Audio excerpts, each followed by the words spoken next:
Hey guys, welcome to another video. Today is May 21st, 2018. It is the first day of preview season for the upcoming Magic the Gathering set, Battlebond. Now, if you aren't aware, this upcoming set is a supplementary product that is focused more so on the two-headed giant format, but there is some crossover, actually quite a bit of crossover for the Commander players out there. So keep in mind that this set will not be standard legal. It's not even modern legal. You can play this in Vintage and in Legacy, but the primary focus is with Sealed and Draft two-headed giant. And of course, those Commander players out there, they're going to get a whole bunch of fun new cards. So let's go ahead and jump right into it with a new cycle of lands. These are essentially dual lands if you're playing against two or more opponents. So two-headed giant, golden. If you're playing in Commander, you're golden there too if you've got two or more opponents. Now keep in mind, if the game starts with like two opponents and one of them gets knocked out and then you're one-on-one, these lands will come into play tapped. They don't count eliminated opponents. So that is a slight downside. However, they are still fantastic cards in the set. You're looking at the red-green, the white-blue, and the blue-black versions, and then we also have the red-black and the white-green set here. So all good cards. If you open them up in Sealed, if you open them up in Draft, it's definitely worth picking up just to have the extra flexibility to go into that splashable color. So let's keep moving on here. We have our first set of Planeswalker cards. Now keep in mind, both these Planeswalkers can be your commander, which is fantastic, only because they partner with each other. So you can actually have two commanders for the price of one. So we've got Will Kenrith and we've got Rowan Kenrith. They each cost 4 generic, and Will costs 2 blue, and Rowan costs 2 red. So let's go over Will quickly here. Starts off at 4 loyalty. You can +1 him, and until your next turn, up to 2 target creatures each have the base power and toughness of 0/3 and lose all abilities. It's a nice little pump there. I mean, it's protecting itself. You take down their best 2 creatures, and then if you've got some type of removal spell, 3 defense really isn't that rough to get through. Losing all abilities is another great effect. The -2 ability, second ability, target player draws 2 cards until your next turn. Instant, sorcery, and planeswalker spells that player casts cost 2 colorless less to cast. So you're drawing cards, you're making your sorceries and instants and planeswalkers cheap, which is fantastic. You can target your friendlies in this format. So for two-headed giant, this is a great way to kind of give a little bit to your partner there. Then the ultimate is -8. Target player gets an emblem with, whenever you cast an instant or sorcery spell, copy it. You may choose new targets for the copy. So all in all, not too bad of a card. Great, it does a great job protecting itself. Draws you cards, which is fantastic. Basically, in 3 turns, you're able to ultimate Will here, so that's not a bad. It's not a bad deal. Although the ultimate really isn't where it's at. It's definitely kind of balancing between the first and second ability. That second ability is fantastic. Drawing the extra cards, is well worth it. So if you can kind of keep Will at, between 4 and 6 loyalty, you're gonna be in good shape if you're drawing 2 cards like every other turn or so. So let's go hop over here to Rowan Kenrith. Now she is also a 4-mana planeswalker, and her +2 ability is, during the target player's next turn, each creature that player controls attacks if able. So it just makes things attack. Nothing big. So let's keep reading here. So -2, Rowan Kenrith deals 3 damage to each tapped creature target player controls. There we go. Okay, so this is kind of like a 1-2 punch, right? You play it on turn 4. Or excuse me, turn 6. Turn 4 if you got green in your deck and you're ramping. But turn 6, she comes down. You immediately +2 her if you've got some type of board. If not, keep in mind, if you drop her on turn 6, and let's say the previous turn your opponent attacked with a couple creatures, you can -2 her and deal 3 damage to each tap creature that player controls. So there is some corner case scenarios there where you can definitely get ahead on that turn 6 activation. However, turn 6, forcing your opponents to attack with all their creatures and then wiping anything with 3 or less power is phenomenal. Then her -8 is target player gets an emblem. Whenever you activate an ability that isn't a mana ability, copy it. You may choose new targets for a copy. Now, they both have the partner with ability. So this is a new mechanic that's spun off of the partner ability from one of the commander sets.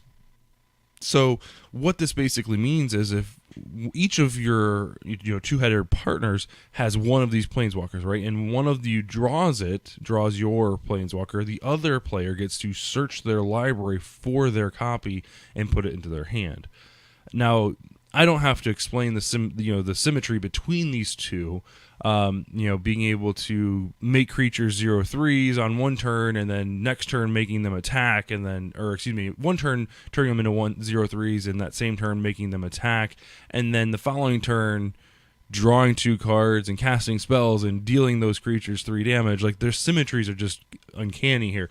And then their emblems, they feed off each other. So 6 mana is a little steep, but I think that's fair. Only because any cheaper and this would just get out of hand. So decent planeswalkers. If you open up in sealed, if you open up in draft, you're gonna play them. Wizards has come out and said already that if you open up one partner card, you're gonna open up the second one in the same pack. So it's not like you have to worry about opening multiple packs to get these. You're gonna get them in the same pack. So the nut draw would be opening up duplicates of these, which I can't wait for pre-release to have that happen, because two-headed giant, you're opening up 12 packs of cards.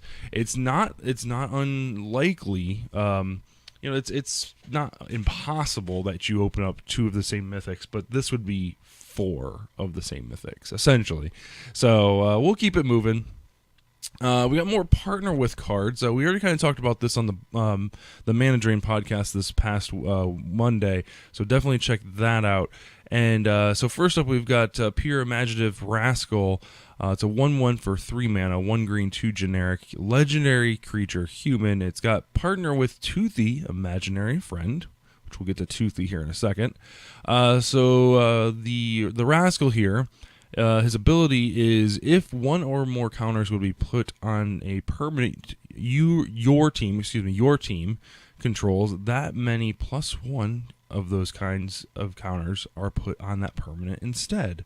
So essentially, this is their new theme for the set. The partner ability is one thing, but this team, the word team appearing on cards is going to be very relevant in this set, since it's focused more so on two-headed giant.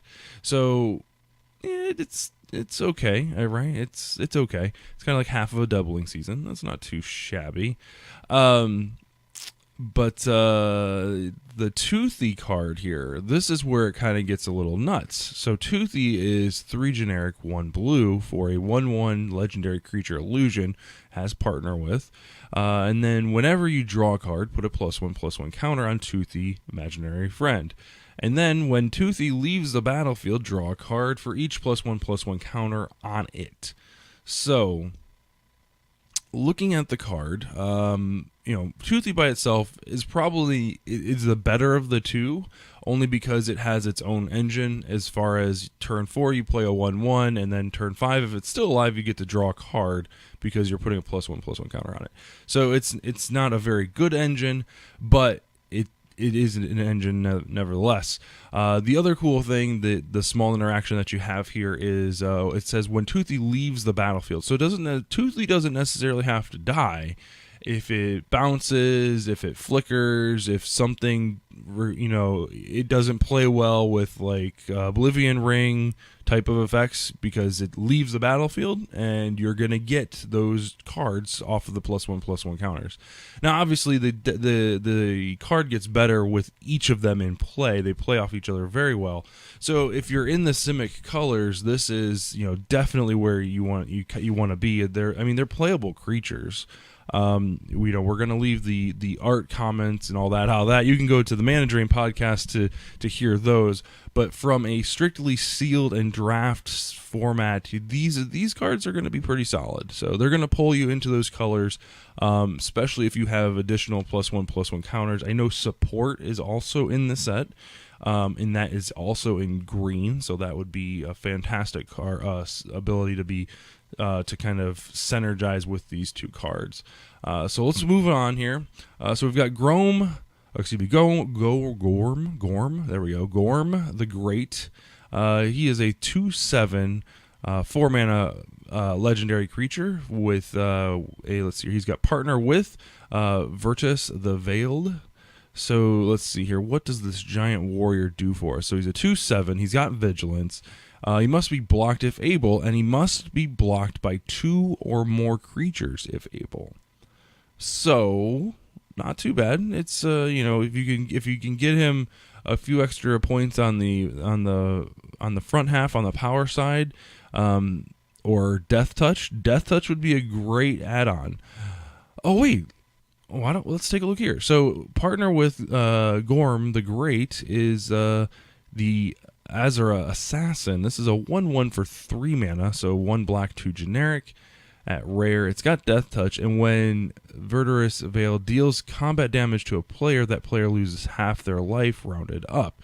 So, hey, look, there's Death Touch, but unfortunately, we don't share Death Touch with each other, but it would be interesting if you could get Death Touch on Gorm the Great, only because you'd be able to split that 2 damage up to each creature, killing each creature on immediately, which sets up great with the Virtus the Veiled, because he's they have to have 3 creatures on the battlefield to block this profitably. Obviously, the 1/1 Death Toucher is. It is what it is, right? If they've got 2 creatures, it's getting through. If they've got 3 creatures, then it's not getting through. So you have to pick your poison there. But yeah, so synergize. Okay, you need to be able to give the giant warrior Death Touch. That's your top priority if you open up these cards. Next up, we've got Soulblade Corruptor. This is 5 mana, 1 black, 4 generic, 3/3 human warrior. It has partner with Soulblade Renewer, which we'll talk about in a second. This card has Death Touch as well. Whenever a creature with a +1/+1 counter on it attacks one of your opponents, that creature gains Death Touch until end of turn.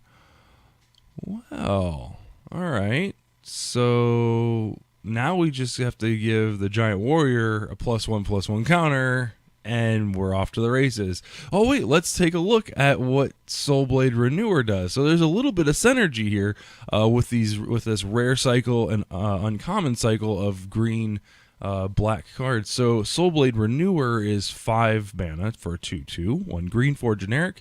For an elf warrior, has a partner with Soulblade Corruptor.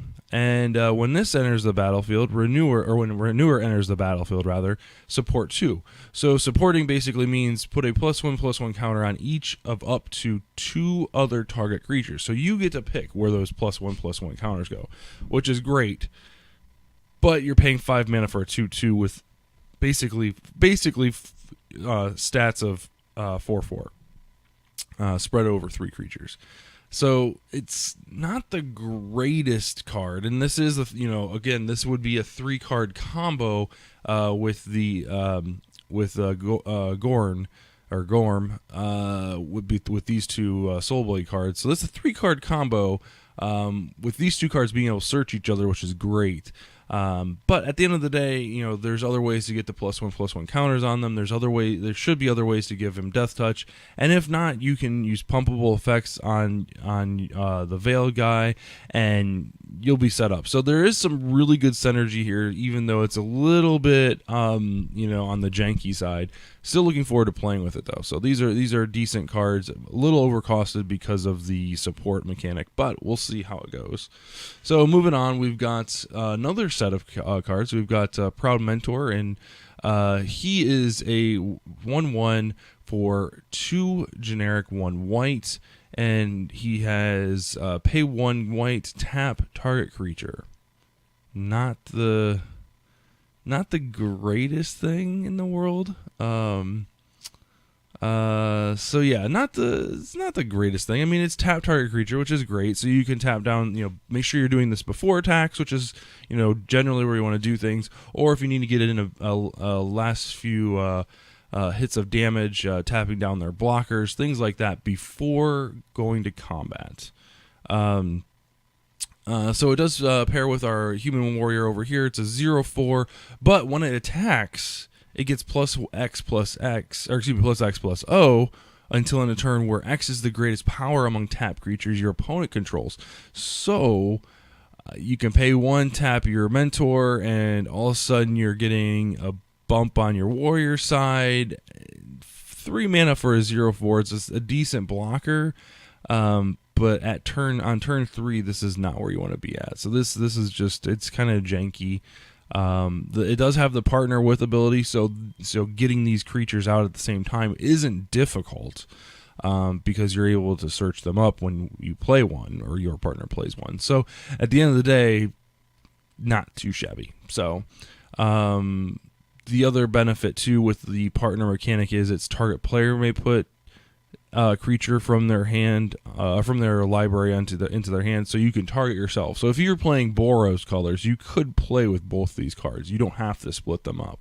So just food for thought. All right, so moving on. So we've got our colored cards here. No more partner with cards. We've got a couple of reprints. Doubling Season's back, right? This is a $70, $80 card. Kind of resting at that point. It's 5 mana, 1 green, 4 generic for an enchantment at Mythic Rare. If an effect would create 1 or more tokens under your control, it creates twice that many tokens instead. Right? So put two 1/1 goblins into play. You're putting 4 1/1 goblins into play. But it does more. If an effect would put 1 or more counters on a permanent you control, it puts twice that amount of those counters on in that permanent instead. So when you're ticking up your planeswalkers, when you're adding +1/+1 counters, when you're it does it all. It does it all. Fertile Ground is next. It's at common 2 mana, 1 generic, 1 green enchant land. Whenever enchant land is tapped for mana, its controller adds an additional mana of any color. This is mana fixing at its finest. You'll play 2 or 3 of these. If you're looking to splash colors, this is a great way to do it. But getting that extra mana on turn 3 it's worth it, right? So ramping yourself. So turn 1 you play a land, turn 2 you play a land, and you play this. Turn 3 you untap, so you have 2 land in play plus this, so that's 3, and then you play a land, and boom, you have 4 mana, and you're off to the races. What are you going to do with 4 mana? Well, Charging Binocs you could play on turn 4. It costs 1 green, 7 generic, but it has a new ability in this set. It's called Assist. So essentially, any player can pay up to 7 generic mana to pay for the spell. So if I've got 4 mana with my Fertile Ground, and my partner has 4 mana, I can pay for the green and 3 colorless. They can pay for 4 colorless, and boom, I've got a 7/5 on turn 3 with Trample. That's a thing. So, The assist ability is going to be kind of interesting. We'll see. We'll talk a little bit more about it here with other cards. But in Commander, it's going to be one of those bargaining chips where you can kind of build those relationships and kind of cultivate partnerships on the battlefield by granting special abilities to your opponents for a time being. So it's a good way to kind of get into the politics of Commander, and assist really is going to play into that. So I'm really looking forward to playing. This is one of the abilities that really has got me psyched about this set. Not particularly this card, in fact, but the assist mechanic in general. All right, so one last green card here. We've got Pierre's Whim. This is 1 green, 3 generic. For each player, you choose friend or you choose foe. Each friend searches their library for a land card, puts it into the battlefield tapped, and then shuffles their library. Each foe sacrifices an artifact or enchantment they control. Not the greatest card. It's at rare, which is kind of strange. I would think at rare you would put the lands into play untapped and sacrificing. I mean, I know sacrificing is I would say you'd almost want a naturalize effect versus the sacrifice. I don't know. We'll see. So, it's ho hum. It's a good way to ramp you and your partners' decks, especially if they're not in green. This is a great way to help them out as well. So at the end of the day, it's, and then in Commander, of course, it just kind of like the last card. It plays into the politics, just like assist. It plays into the politics of the game. So could be fun. The artwork is god awful, but it could be fun to play with. Just put something over top of it. So, all right, let's move on to white. We've got play of the game. This is 6 generic white sorcery. Exile all non-land permanents. It's a little on the expensive side, just a little bit, but it has the assist mechanic, so another player can pay up to 6 of this spell's cost. So you could effectively pay 2, and they could pay 6, or some variation of the 6, and get this spell out on the board. So if you've got one of those, tryhards in your commander group that is just pumping out creature tokens, and you're just kind of out of it, and just like, hey, I've got 5 mana. Can someone please pick up this extra 3 mana so we can get rid of these? It cultivates relationships essentially. Dwarven Lightsmith is next. It's 5 generic, 1 white for a dwarf cleric at common. It's a 3/4 with assist again, so you can help get some help from your any player on the battlefield. Paying for it, and when it enters the battlefield, each creatures your team controls get +1/+1 till end of turn. So that's you and effectively your partner. So again, there's that team word. It's not the best card. You're not going to play it. You don't want to play it. In fact, you definitely want to play the next card, which is Doom Traveler. Now, this is a really good card. It's a 1/1 for 1 white. When it dies, you get to create a 1/1 white spirit with flying. It's great. It's fantastic.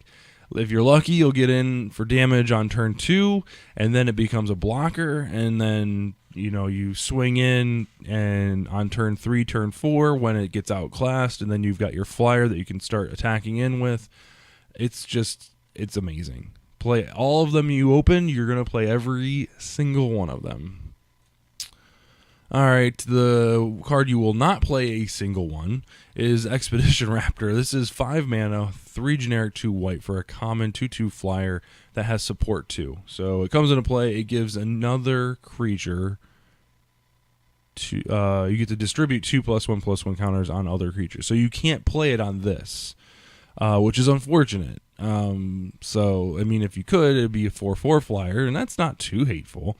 But the simple fact is, if they get rid of the creature that comes into play in response, then it's just a 2/2 for 5 with flying, and that's god awful. So you don't want to get caught on the backside of that.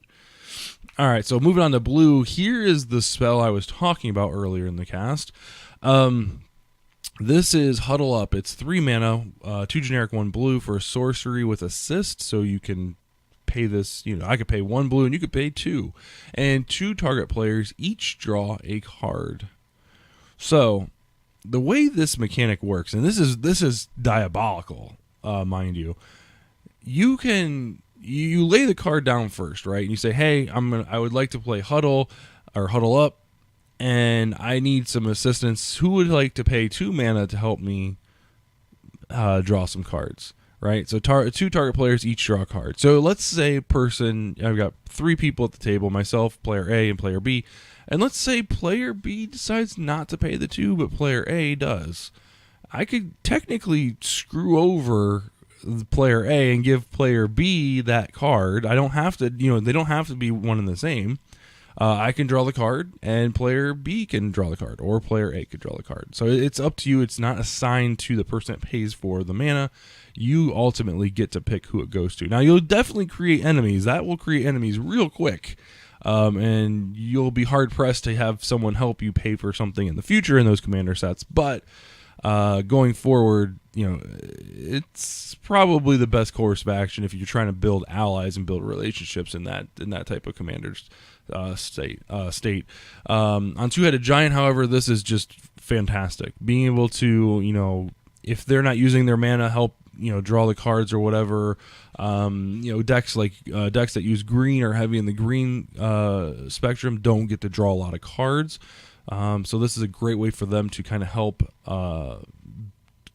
build their card draw ability.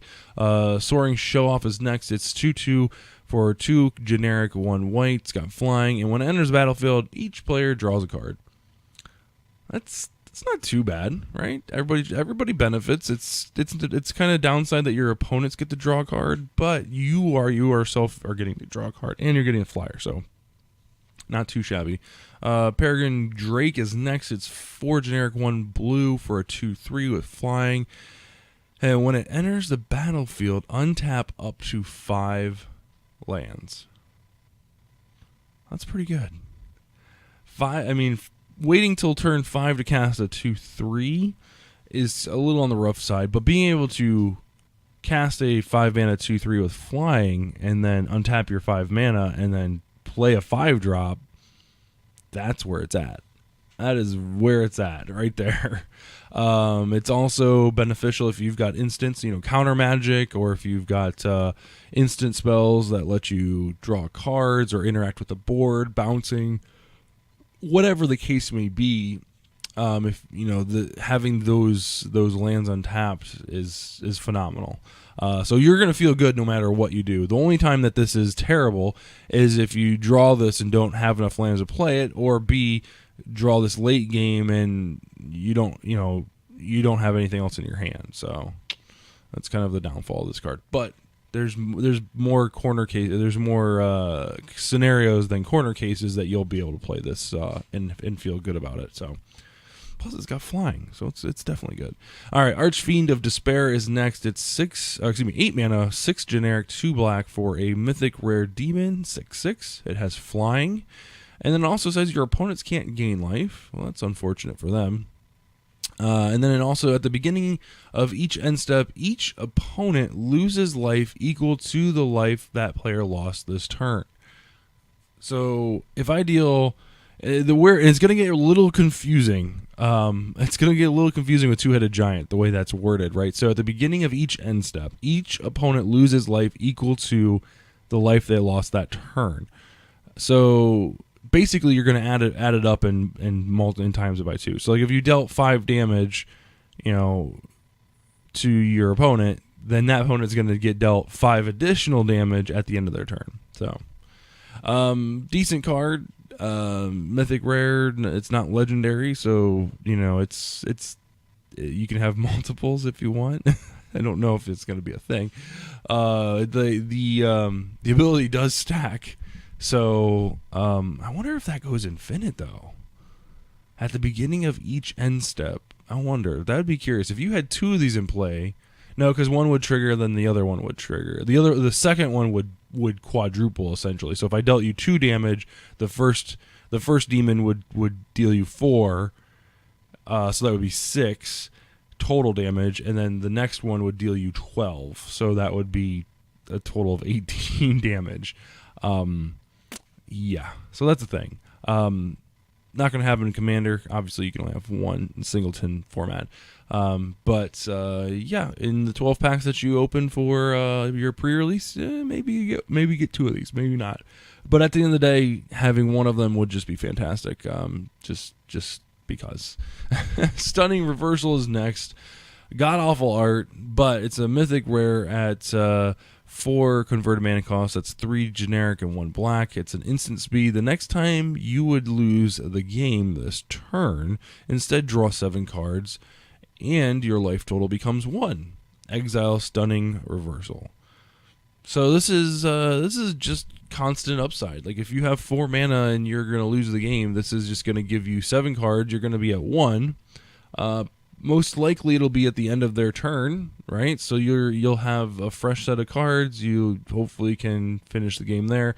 Essentially, it says take an extra turn and then die, right? Unless they're like dealing instant damage of some sort, then you kind of vended them off or whatever. And that is going to happen, right? You're gonna your team is gonna be at like 4 mana and they're gonna lava axe you, and all of a sudden you're gonna be like, hey, not so much. I'm gonna be at 1, and we're gonna draw 7 cards. Keep in mind, this only allows you to draw 7 cards. I don't believe your team's drawing 7 cards. Yeah, that would be a little overpowered. Fan favorite is next. Again, 4 mana converted mana cost at common. It's got assist. It's a 2/2. And it's got activated ability, 2 colorless. It gets +1/+1 until end of turn. Any player may activate this ability. That's pretty good, right? So drop it on turn 2. On turn 3, you can attack with it, and hopefully you guys have, between the two of you, you've got 6 mana, so you can pump it up, +3/+3. That's not too hateful. But at the end of the day, it doesn't got trample, it doesn't have death touch, it doesn't have flying or anything like that. So you're a little bit limited as to what the fan favorite can actually do. But any way of augmenting it or giving it additional counters or flying or some sort would go a long way. The last 3 black cards we have is Dragardrome Imp. This is a reprint from Ravnica, I believe. Return to Ravnica. Maybe sooner. It's 1 black, 1 generic for a 1/1 flying lifelink. It's a good card. Definitely a good card. You're swinging for a life difference of 2 each turn, starting on turn 3. Any type of augmentation with this card is, well received.